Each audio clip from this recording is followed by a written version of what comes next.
हरियाणा यानी ताऊ की धरती।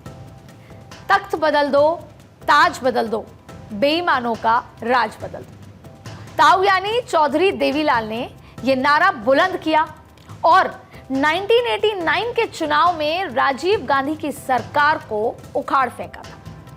ताऊ चाहते तो किंग भी बन सकते थे, पर वो किंग मेकर बने। प्रधानमंत्री वीपी सिंह बने।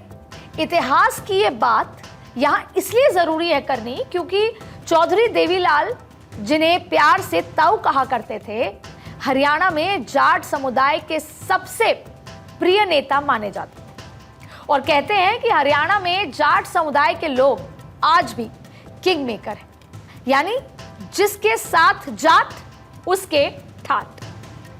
अब देखिए, दरअसल जाट हरियाणा की आबादी का लगभग 27% है। हरियाणा की 90 में से 40 विधानसभा सीटों पर जाट काफी मजबूत स्थिति में है। 1966 की बात अगर करें तो 1966 में जब हरियाणा के गठन के बाद करीब 33 साल तक जाट समुदाय के ही सीएम बनते आए। रोहतक, हिसार, सोनीपत, कैथल, जिंद, फतेहाबाद, झज्जर, भिवानी और सिरसा में जाट वोटर्स का दबदबा माना जाता है। और अगर पिछले 4 चुनाव के नतीजों को देखें तो कम से कम 25 विधायक तो जाट समुदाय से ही बने हैं। अब आपको हम समझाने की कोशिश कर रहे हैं कि जाट वोट बैंक कितना महत्वपूर्ण है।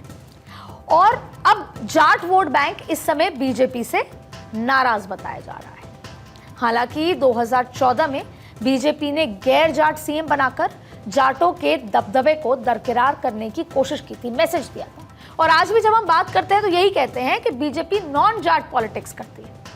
और अब एक बार फिर 2024 पे हम खड़े हुए हैं और 2024 के विधानसभा चुनाव से पहले भी बीजेपी यही सेम राजनीति आगे बढ़ा रही है, यही रणनीति पर आगे बढ़ रही है। क्यों? इसकी वजह आपको बताते हैं। लोकसभा चुनाव से पहले हरियाणा में बीजेपी ने नेतृत्व परिवर्तन तो किया, लेकिन सीएम बनाया ओबीसी समुदाय से आने वाले नायाब सैनी को। हालांकि नायाब सैनी इस समाज से आते हैं जो हरियाणा में 3% है और अपने मिलनसार उनकी जो शख्सियत मानी जाती है, उनका व्यवहार है, लेकिन कई अहम फैसलों के बावजूद भी अभी वो ओबीसी के समाज के सर्वमान्य नेता बनने में कामयाब पूरी तरीके से नहीं हो सके। हालांकि बीजेपी अपनी रणनीति पर अडिग है और इसी रणनीति पर, जो नॉन जाट पॉलिटिक्स जिसे कहते हैं, उस पर आगे बढ़ रही है।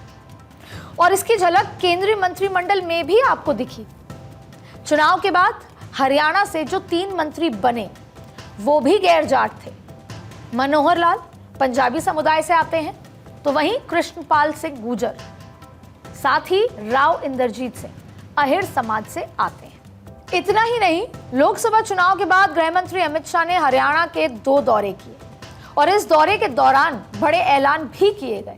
महेंद्रगढ़ में पिछड़ा वर्ग सम्मान सम्मेलन में क्रीमी लेयर कैप और स्थानीय निकायों में बड़े हुए कोटा जो उनको दी जाते थे, बड़े हुए कोटा की घोषणा करके पिछड़ों का दिल जीतने की कोशिश की गई। तो वहीं दूसरी ओर ब्राह्मण समाज से आने वाले मोहन लाल बडौली को हरियाणा बीजेपी का अध्यक्ष बना दिया है। तो ये जो रणनीति हमने आपको समझाई, से साफ समझ आ रहा है कि अध्यक्ष ब्राह्मण और ओबीसी के मुख्यमंत्री, यानी भारतीय जनता पार्टी फिर वही अपनी पुरानी नॉन जाट पॉलिटिक्स में आगे बढ़ रही है। हरियाणा का जिक्र करें तो बीजेपी ने संकेत साफ कर दिया कि लोकसभा चुनाव के नतीजों के बाद भी उसकी रणनीति में कोई बदलाव नहीं है।